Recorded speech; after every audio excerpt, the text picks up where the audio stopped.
Your internet school চ্যানেলে তোমাদের সকলকে স্বাগত। তো আজকে আমরা ক্লাস 7-এর রায়ান মার্টিন কোশ্চেন ব্যাংক অনুসারে মডেল সেট 2 এর কোশ্চেন অ্যান্সারগুলোর সমাধান করব। তো দেরি না করে চলো ভিডিওটা শুরু করা যাক। তো প্রথমে বলেছে একের এক, দুটি পাতের প্রবল চাপে মাঝখানের ভূভাগ ভাঁজ খেয়ে উঁচু হয়ে উঠে যে পর্বত সৃষ্টি করে তা হলো অপশান এ আগ্নেয় পর্বত, অপশান বি ভঙ্গিল পর্বত, অপশান সি স্তূপ পর্বত, অপশান ডি কোনোটিই নয়। সঠিকটা হবে হচ্ছে অপশান সি স্তূপ পর্বত। তারপর দুয়ে বলেছে হিমালয় যে শ্রেণীর পর্বতের উদাহরণ তা হলো অপশান এ ভঙ্গিল, অপশান বি স্তূপ, অপশান সি আগ্নেয়, অপশান ডি ক্ষয়জাত পর্বত। সঠিকটা হবে হচ্ছে অপশান এ ভঙ্গিল। তারপর একের তিনে বলেছে ভারতের একটি আন্তর্জাতিক নদীর নাম option A Tapti, option B Luni, option C Brahmaputra, option D Godavari. সঠিকটা হবে হচ্ছে অপশান সি ব্রহ্মপুত্র। তারপর একের চার অনিত্যবহ নদী মানচিত্রে যে রঙে দেখানো হয় সেটি হলো অপশান এ বেগুনি, অপশান বি সবুজ, option C Nile, option D কালো। সঠিকটা হবে হচ্ছে অপশান ডি কালো। তারপর একের পাঁচ শিলা হলো একটি অপশান এ মৌলিক পদার্থ, অপশান বি যৌগিক পদার্থ, অপশান সি গ্যাসীয় পদার্থ, অপশান ডি কোনোটিই নয়। সঠিকটা হচ্ছে অপশান বি যৌগিক পদার্থ। একের ছয় মার্বেল যে প্রকৃতির শিলা তা হলো অপশান এ আগ্নেয়, অপশান বি পাললিক, অপশান সি রূপান্তরিত, অপশান ডি সবকটি প্রযোজ্য। সঠিকটা হচ্ছে অপশান সি রূপান্তরিত।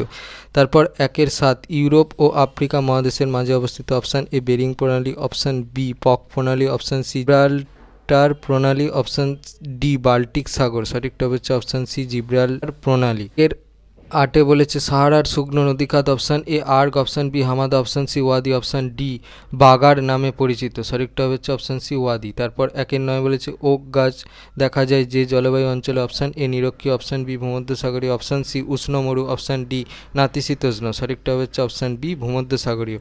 তারপর একের 10 ভিক্টোরিয়া জলপ্রপাত যে নদীর ওপর অবস্থিত তা হলো option A Zambezi, option B Niger, option C Nile, option D Congo. সঠিকটা হচ্ছে অপশান এ জামবেজি। তারপর দুয়ে বলেছে শূন্যস্থান পূরণ করা। একেরটা বলেছে হিমালয় ও কুয়েনলুন পর্বতশ্রেণীর মধ্যে অবস্থিত ড্যাশ মালভূমি, উত্তরটা হবে তিব্বত। তারপর দুয়ে বলেছে মধ্যপ্রবাহে নদীর কাবাকা পথকে ড্যাশ বলে, উত্তরটা হবে হচ্ছে মিয়েন্ডার। তারপরে হচ্ছে দুয়ের তিন বলছে হোয়াইট নীল ও ব্লু নীল পরস্পর মিলিত হয়েছে ড্যাশ শহরের নিকটে, উত্তরটা হচ্ছে খার্তুম। তারপর দুয়ের চারে বলেছে ঘাড় জাইরা হলো সাহারা মরুভূমির একটি ড্যাশ, উত্তরটা হচ্ছে মরুদ্যান। দুয়ের পাঁচে বলেছে সিমেন্ট ও ইস্পাত কারখানায় ড্যাশ ব্যবহার করা, উত্তরটা হচ্ছে চুনাপাথর। দুয়ের ছয় বলেছে চুনাপাথর হলো ড্যাশ শ্রেণীর শিলা, উত্তরটা হচ্ছে পাললিক। তারপর দুয়ের সাথে বলেছে মিশরের রাজধানী হলো ড্যাশ, উত্তরটা হচ্ছে কায়রো। তারপর দুয়ের বিতে বলেছে নিচের বাক্যগুলি শুদ্ধ হলে সু আর অশুদ্ধ হলে অ লেখো। একে বলেছে লাভার সঞ্চয়ের ফলে লোয়ের সমভূমির সৃষ্টি হয়েছে, এটা অশুদ্ধ হবে। তারপর দুয়ে বলেছে ধারণা অববাহিকা অঞ্চল সাধারণত নদী মোহনা অঞ্চলের নিকটে অবস্থিত হয়, এটাও অশুদ্ধ হবে। এরপর শীতে বলেছে গিনি উপকূলে খামসিন বাতাসকে স্থানীয় ভাষায় কি বলা হয়? উপকূল অঞ্চলে খামসিনকে বলে হারমাট্রান।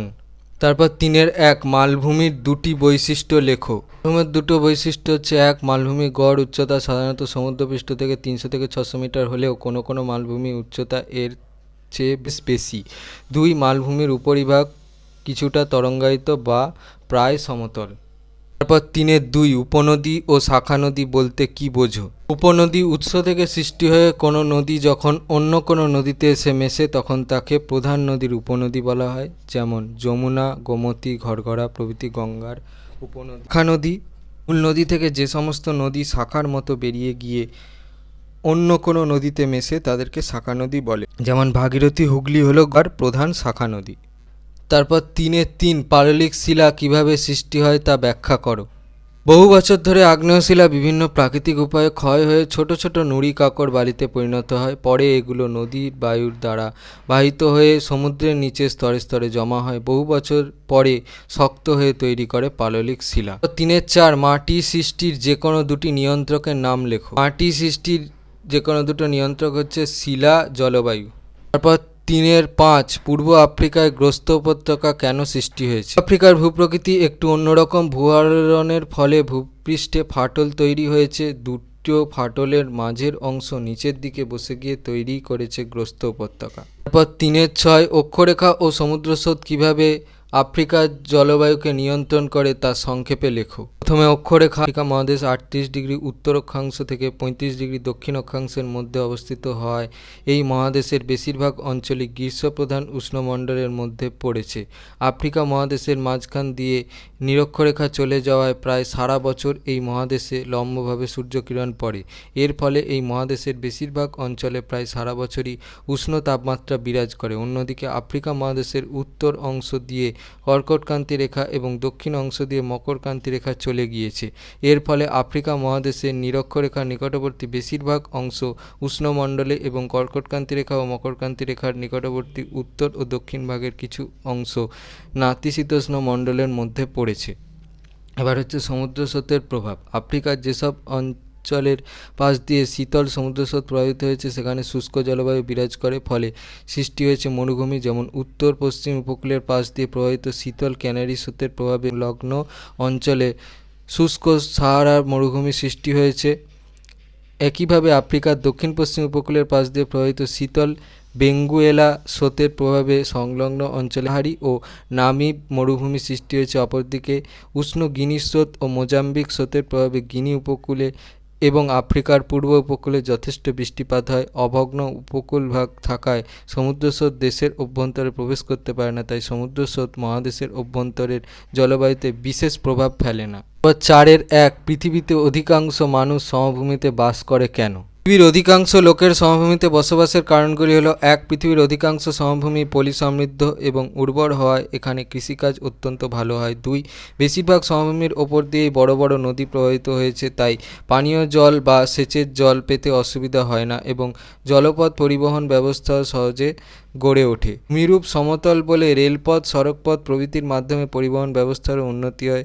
4. সমভূমিগুলিতে খনিজ সম্পদের অভাব থাকলেও কৃষি সমৃদ্ধি ও উন্নত যোগাযোগ ব্যবস্থার জন্য বিভিন্ন ধরনের শিল্প ও শিল্পাঞ্চল গড়ে ওঠে, ফলে সহজে বাইরেও সুযোগ থাকে। এই সমস্ত সুযোগ সুবিধা থাকে বলেই সমভূমিগুলি অত্যন্ত জনবহুল হয় এবং পৃথিবীর প্রায় 90% মানুষ সমভূমিতে বসবাস করে।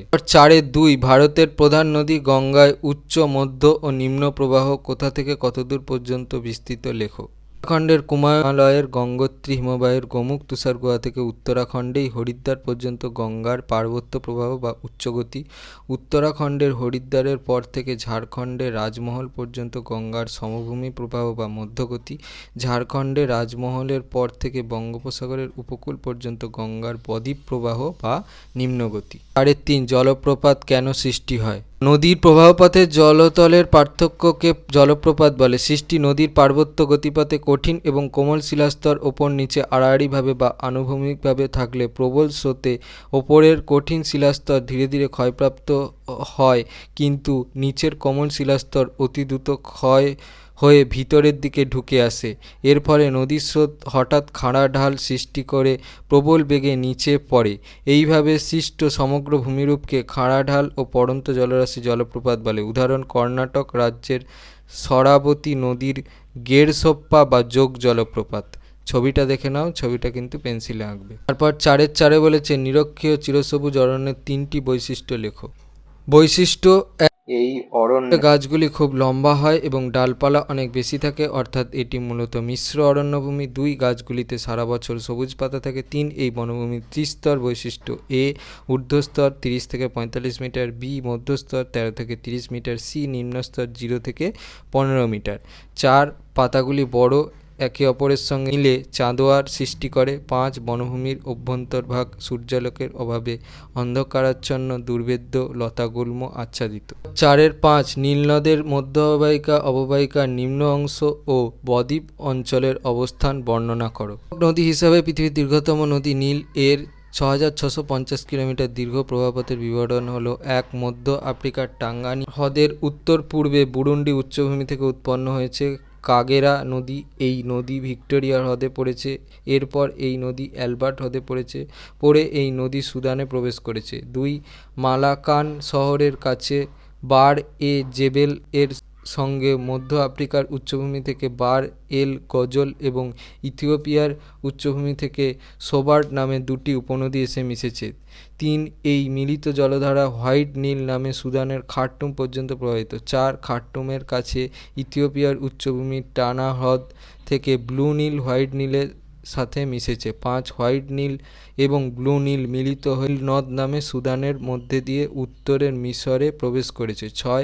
এরপর নীল নদ মিশরের মরুভূমির ওপর দিয়ে প্রসারিত হয়ে কায়রোর কাছে বিশাল বদ্বীপ সৃষ্টি করে ভূমধ্যসাগরে পড়েছে।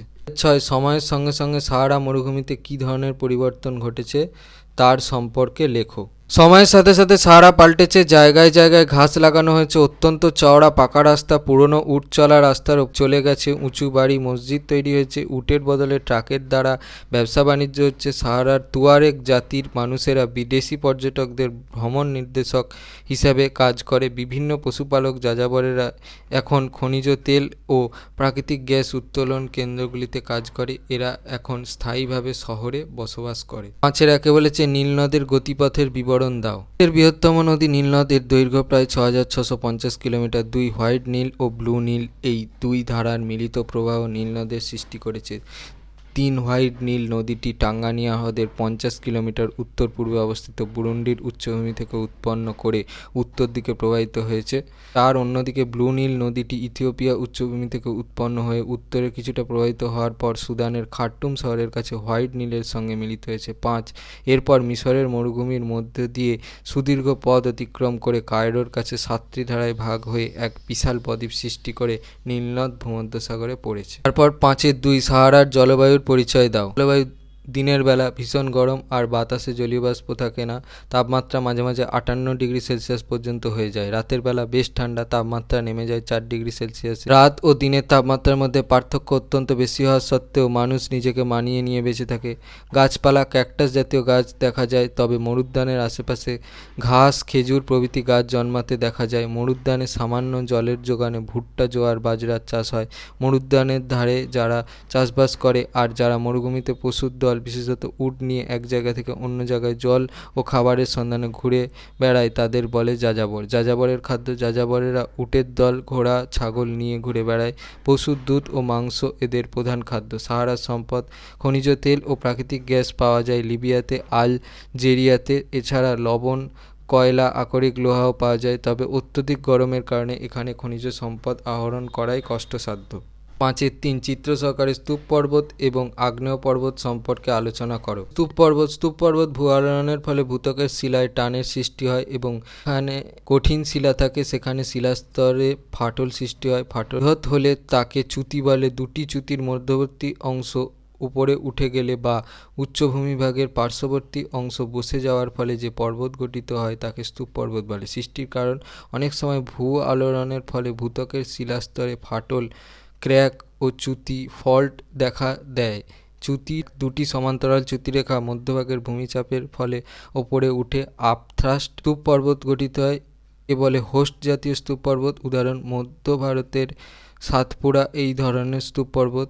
2 দুটি সমান্তরাল চ্যুতিরেখা মধ্যবর্তী ভূমি উপরে না উঠে খাড়াভাবে বসে গেলে ডাউন ট্রাস্ট।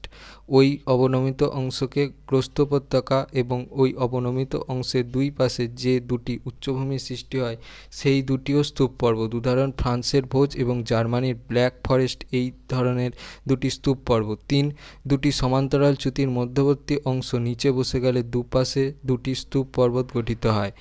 তারপর পাত সংস্থান তথ্য অনুযায়ী শিলামণ্ডলের নিচে যে স্টেনোস্ফিয়ার রয়েছে সেই স্তরের তাপমাত্রা পরিচলন স্রোতের প্রভাবে পাতগুলি গতিশীল হয়ে পড়ে।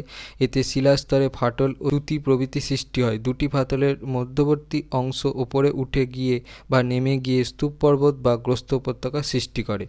ছবিটা দেখে নাও, ছবিটা কিন্তু পেন্সিলে আঁকবে। এবারে আসছে আগ্নেয় বা সঞ্চয়জাত পর্বতের উৎপত্তি কিভাবে হয়। আগ্নেয় পর্বতের গঠন প্রক্রিয়া ধীরে ধীরে কয়েকটি পর্যায়ে সম্পন্ন হয়। যেমন 1 প্রথমে ভূঅভ্যন্তরে 80 থেকে 160 মিটার গভীরে অস্বাভাবিক তাপ বৃদ্ধির ফলে ভূগর্ভের পদার্থসমূহ গলে তরল শিলাস্রোত বা ম্যাগমার সৃষ্টি হয় এবং প্রচণ্ড চাপে উদ্ভব হয়। 2 এরপর ওই ম্যাগমা ভূত্বকের কোনো ফাটল বা সুড়ঙ্গ পথ ধরে ভূপৃষ্ঠে উঠে আসে এবং লাভারূপে ভূপৃষ্ঠে ছড়িয়ে পড়ে এবং তার সঙ্গে ছাই, ভস্ম, আগ্নেয় পদার্থের পিণ্ড প্রভৃতিও নির্গত হয়।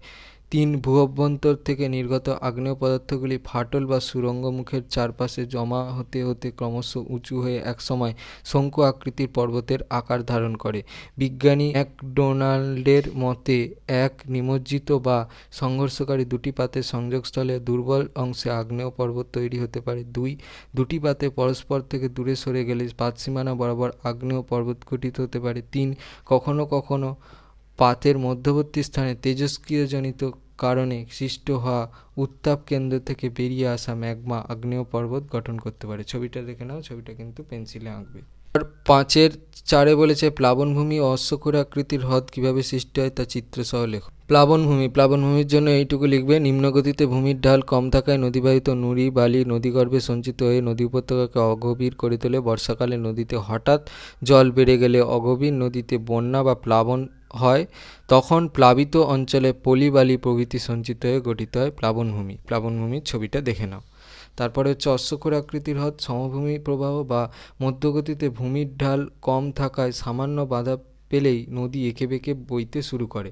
বাঁক ঘোরার সময় নদীর যে পাশে স্রোতের আঘাত খুব জোরে লাগে, অবতল পার, সেই স্থান ভাঙতে থাকে ও বিপরীত উত্তল বাঁকের আঘাত কম লাগায় পলি বালি জমে চড়ার সৃষ্টি হয়। এই প্রক্রিয়া ক্রমাগত চলতে থাকলে বাঁক দুটির পার্শ্ববর্তী অংশ ক্ষয় করতে করতে একসময় পরস্পর জুড়ে যায় ও নদী তখন সোজা পথে চলতে থাকে। পরিত্যক্ত বাঁকটি হ্রদের আকারে পড়ে থাকে। ঘোড়ার খোড়ের মতো বাঁকাভাবে এই হ্রদ অবস্থান করে বলে একে অশ্বক্ষুর আকৃতির হ্রদ বলে। গঙ্গা নদীর সমভূমি প্রবাহের বহু জায়গায় এই অশ্বক্ষুর আকৃতির হ্রদ দেখা যায়। ছবিটা দেখে নাও, ছবিটা কিন্তু পেন্সিলে আঁকবে। যদি ভিডিওটা ভালো লাগে থাকে তাহলে ভিডিওটাকে অবশ্যই লাইক করে দাও এবং আমাদের চ্যানেলটাকে অবশ্যই সাবস্ক্রাইব করে দাও। এই ধরনের ভিডিও নোটিফিকেশান জলদি পেতে হলে আমাদের চ্যানেলটাকে সাবস্ক্রাইব করার পাশাপাশি পাশে থাকা বেল আইকনে গিয়ে অবশ্যই ক্লিক করে দাও, যাতে করে ভিডিও আপলোড হওয়ার সাথে সাথেই তোমরা তার নোটিফিকেশান পেয়ে যাও। আর দেখবে ভিডিও ডিসক্রিপশানে আমাদের টেলিগ্রাম এবং হোয়াটসঅ্যাপ গ্রুপের লিঙ্ক দেওয়া আছে, সেখানে তোমরা জলদি জয়েন হয়ে যাও এই সমস্ত কোশ্চেন অ্যান্সার সলভেশনের পিডিএফ এবং অন্যান্য সাজেশনের ফ্রি পিডিএফগুলো কালেকশন করার জন্য। তো আজকের মতো ভিডিওটা এই পর্যন্তই, দেখা হচ্ছে পরবর্তী ভিডিওতে।